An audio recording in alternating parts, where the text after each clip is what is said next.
Dogged Daze. Air conditioning began cooling the homes of well-to-do Americans in the early 1930s when Schultz's and Sherman's window units began filling glass spaces around the USA. Early AC units were inefficient, noisy, and of very limited capacity.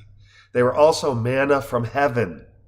Window units grew in number to seeming ubiquity until their peak in the 1970s when central air began appearing in U.S. homes. Bear in mind that began appearing means that millions of homes in the USA most definitely did not have central air, and that prior to Nixon's resignation, having a window AC was still a bit of a status symbol, albeit a very, very useful status symbol. The United States' embrace of AC was nearly universal, for without air conditioners, the best one could hope for was open windows and, at least for the first quarter of the 20th century, electric fans, assuming one lived in a house that had electricity. While my childhood home had no air conditioning, at least we had fans that circulated the moist, hot air of summer. Moist, hot air. Yuck! The house I grew up in Bloomington, Illinois, did not have central air. In fact, for the first 6 summers of my life, we had no air conditioning whatsoever. When my parents knew that a 5th child was to be added to the family, they prudently added a 4th bedroom to the family homestead. When finished, my parents' new master bedroom, it was larger than the previous master, but the house still held only 1 bathroom, was equipped with a window air conditioner, a unit that cooled the most important room in the house, my parents' room. This window unit ran whenever the heat caused Padre to feel peaked, and, under the most dire of heat emergencies, was augmented by the window unit in the living room, where we children were allowed to sleep on the carpeted floor when the Illinois plains provided triple-digit temperatures. Under normal circumstances, we 5 children were to stay out of the living room. Barring the occasional living room AC extravagance, the only relief we 5 offspring had from the heat was sleeping with windows open and fans running.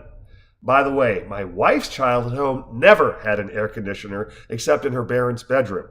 She lived there continuously until she left home for college at 17, and then on and off until she flew the nest for good at 21 years of age.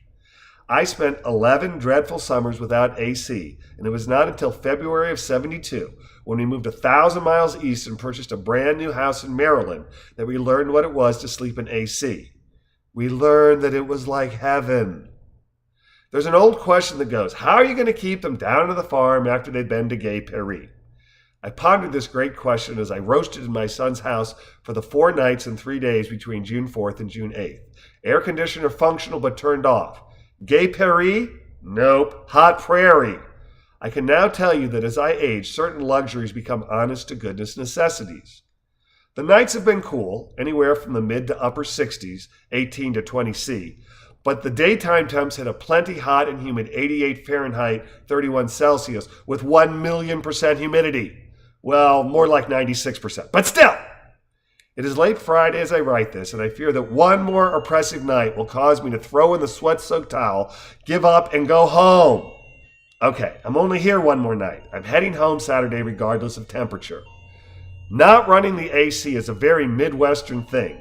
We Midwesterners dig in. We dig into the snow, we suffer heat, tornadoes, floods, and the ignominy of being a flyover state.